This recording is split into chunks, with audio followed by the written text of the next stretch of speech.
Hello everybody and welcome back to my channel and welcome back to another Spooky Sunday video. I hope you're having a good day, and if you're not, I'm sending you all my love and hopefully this video will cheer you up. If you are new here and you've never seen my face before, then hello, my name is Khlo. I do spooky scary videos on Sundays, so if that's something that you are interested in, I would love it if you would subscribe and stick around. And if you are a returning subscriber, hello, thank you for joining me, I love you. But in today's video, we are going to be reading some stories about scary truck stop horror stories. I thought it'd be interesting. I like listening to those YouTube channels that read stories, but they have like pictures and stuff, and then they do all the voices. I wish I could do that, but I don't know if I have the voice for it. And I do kind of like the way I do videos. I like reading the story and then sitting down and talking with you about the story. And I do get comments from you saying that you also enjoy that, so I'm glad. But I do like watching those videos, and I feel like truck stop horror stories are a common one on those channels, so I wanted to do some. So without further ado, let's get on into today's video, and I hope you all like it. This says 14 people describe their middle of nowhere truck stop horror stories. I'm not going to read every single story, so I will have the source linked in the description in case you want to go and read some yourself. But let's go ahead and get into some of them. Okay, so this one says, almost another black-eyed children tale. I had just pulled into a truck stop inside Billings, Montana. I was playing slots and a beautiful American Indian girl was serving drinks. After quite a few drinks, I started chatting with her on a more personal level. She told me that her shift ended in a few hours and that she would be behind the truck stop with a case of beer if I felt like partying. I did. I hung around the front of the building, and when everyone started filing out of the doors, I went round the back to meet her. I couldn't find her, but I found an older Mexican woman who seemed to know my name and acted as if I had just been talking to her inside. I was buzzed, but not drunk or stupid. I knew this wasn't the same person. What also struck me as odd is that she had no personal belongings besides the clothes on her back. No purse or keyring, nothing. I,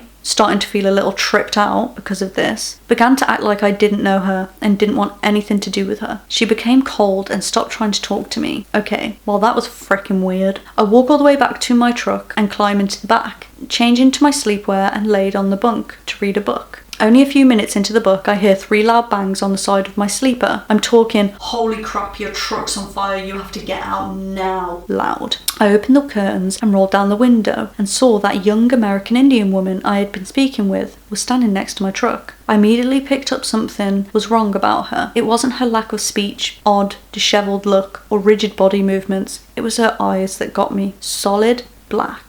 I could say that the dark night, coupled with a few drinks, could make me think her eyes were black, but I'm not. When I hit a switch in the back of my truck, the inside lights up like a baseball stadium. Her eyes seemed to be pulling the light into them, like a miniature black hole. It reminded me of when a woman wearing mascara cries and she kind of looks like a raccoon afterwards. It was like she had rubbed charcoal around her eyes. It also felt like my body was acting of its own accord, like my body was screaming at my fragile physique to open the door and let her into my truck, despite the fact that she looked freaking terrifying and hadn't said a single word to me since meeting her again. I remember having to choke out the word no. It reminded me of when you're on the verge of tears, but you choke through them and speak to someone. I was so damn terrified to look out of my side vents to see if she was still standing outside. I was too terrified that I might have ended up looking into the darkness, only to know, in my mind's eye, that she could have been staring right back at me. I've got the shakes just from remembering that. Ew, I don't like it.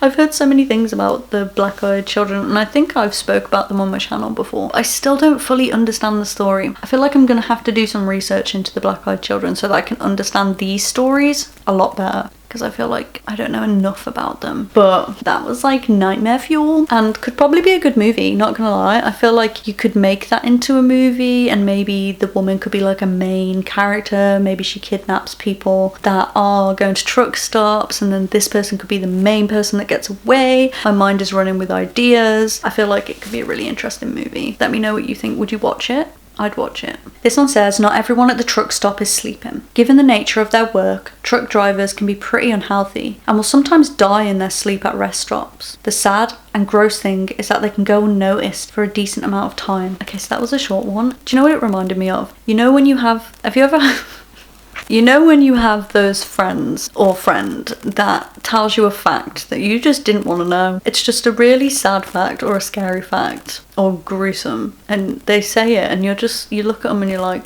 you know, my life was a lot better before I knew that.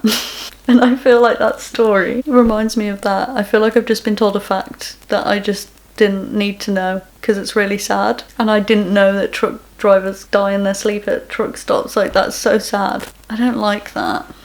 Do you reckon it's because of the lack of sleep and stuff, and maybe they don't get enough rest and food, and they're always driving, which isn't good for your body at all to be sat down for that amount of time? I didn't know that, and I wish I didn't know that. This one says, not all senior ladies want to give you candy. Pulled over to stay the night near the Arizona Welcome Center on I-40. I hear a light knocking on my door. An old lady wearing nothing but an oversized sweatshirt is standing outside. I roll down my window and ask her what's up. In the tiniest, creepiest little voice, she says that there's something in her car making a weird noise and that she needs help with it. I didn't help her. Part of me's like, what if she genuinely needed help? And I know that her voice may have sounded creepy, but maybe I'm an idiot and maybe I'd be the first to die in a horror movie. But if a tiny little lady came to my door and she just had a little sweater on and she was like, please, can you come and help me because something's really scaring me in my car, I would go. How can you just be like, no, and just not help? I just couldn't. Oh my god, if I didn't help her, I would be thinking about it for weeks and probably cry. I couldn't do that to her. What if she needed help? No, I didn't like that one. Sorry guys, my camera died, so I'm sorry if anything's changed and it looks a little bit different. But this next story says, almost kidnapped. All growing up, my dad was a semi-truck driver. He drove full-time all over the country. We didn't get to see him very often, but he used to call home almost every night. And in the summers, my sisters and I got to travel with him for a week or two. We called it trucking. This story happened when I was really little, probably 4 or so, and I don't really remember it. I was trucking with my dad and he was experiencing some minor engine trouble. Before he was a truck driver, my dad was a mechanic and did almost all of his own truck repairs. He had pulled over in a small truck stop to work on the truck. There was a tree next to the parking lot, so he sat me down underneath it with my doll, and he worked on the truck right next to me.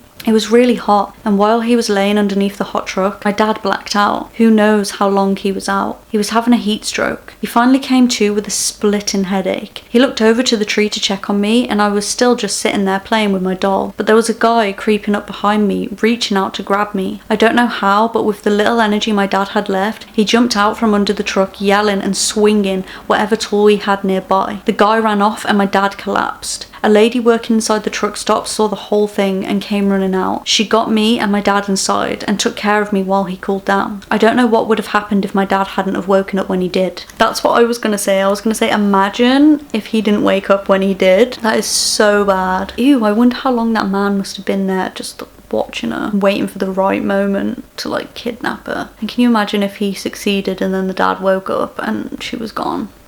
I don't like it. There's some weird humans in this world, not gonna lie. I decided to read one more story, and this one says, someone may be watching you. My friends and I drove out to the Greyhound station along the highway to drop one friend off. There were 5 of us in total, with me sitting in the middle seat in the back. The station is adjacent to the truck stop, with the parking spots for the station perpendicular to the spots for the trucks. It just so happened that the spot we were parked in was in the line with the cab of the truck parked perpendicular to us. We were just sitting there in the car waiting for the bus, and my 2 friends in the front were turned so that they were facing us in the back. Nothing special was going on, just general chit chat, with me being the only one with a clear view out of the windshield. I happened to look up at the cab of the truck in front of us. I noticed a blinking little red light that seemed out of place at the bottom of the window. I look a little closer and realised that the little red light belonged to a camera the truck driver was holding that pointed unmistakably directly at us. After I pointed this out to my friends, all the attention turned to him.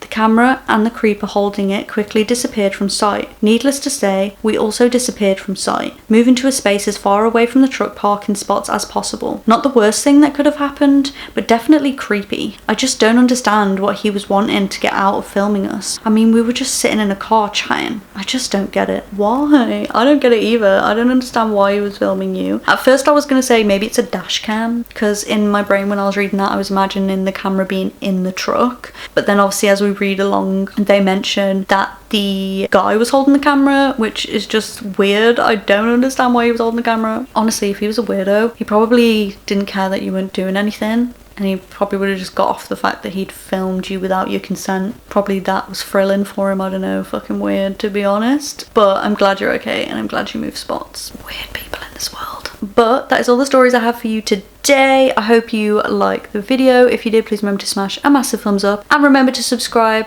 And until next time, I will see you all soon. Peace.